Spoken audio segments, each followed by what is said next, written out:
Ever since its existence was first hinted at on the back of God of War 2's game manual, God of War Chains of Olympus has been one of the most anticipated games for the PlayStation Portable.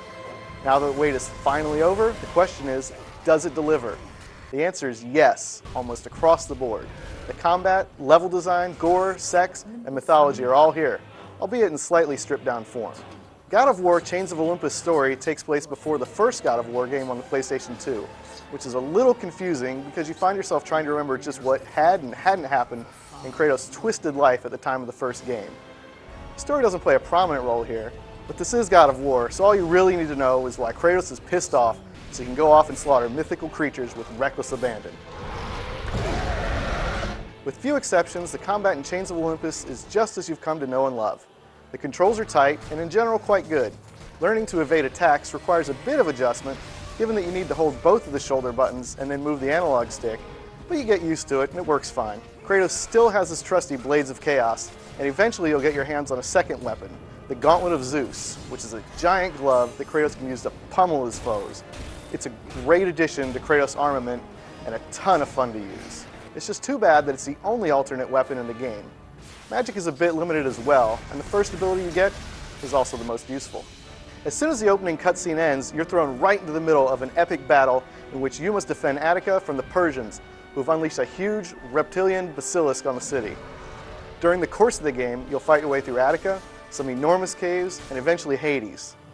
Each level is linear, though there are a few branching paths that can be explored to find bonus items. Chains of Olympus is much more combat-oriented than God of War 2. There are hardly any puzzles to speak of. Most of your time will be spent battling foot soldiers, sirens, Medusas, Cyclops, and other mythical creatures so that you can open a door or break through a magical barrier to get to the next area and do it again.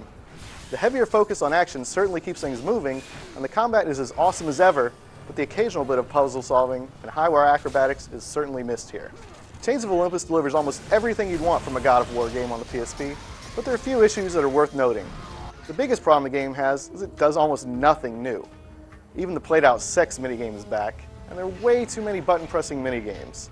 Granted, it's the same formula fans of the series have come to know and love, but would have been nice for at least a few new gameplay ideas to be introduced. Instead, the game goes the other way and actually feels a little stripped down in parts.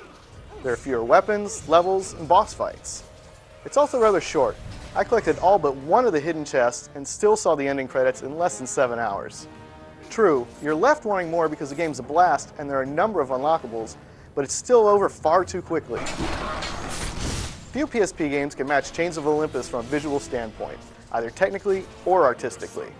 Simply maintaining a solid frame rate is impressive enough when you've got so many characters fighting on screen at the same time, but when you toss in lighting and particle effects, moving backgrounds, and lots of blood, it's even more impressive. Also noteworthy are the cutscenes, which look great. The walls of Tartarus would not hold Atlas, and they would not hold me either. Chains of Olympus sounds fantastic. T.C. Carson and Linda Hunt reprise their roles as Kratos and the narrator respectively, and they once again deliver top-notch performances. Kratos knew this was not a sign from the gods. The well-known God of War theme is also back, and it's hard not to feel like a total badass while timpani and horns bombastically urge you on. Like Grand Theft Auto and Siphon Filter before it, God of War successfully pulls off a console experience on a handheld. Some new ideas and a better mixture of puzzles, platforming, and bosses would have been the icing on the cake, but Chains of Olympus is an excellent game that delivers most of what God of War fans have come to expect from the series.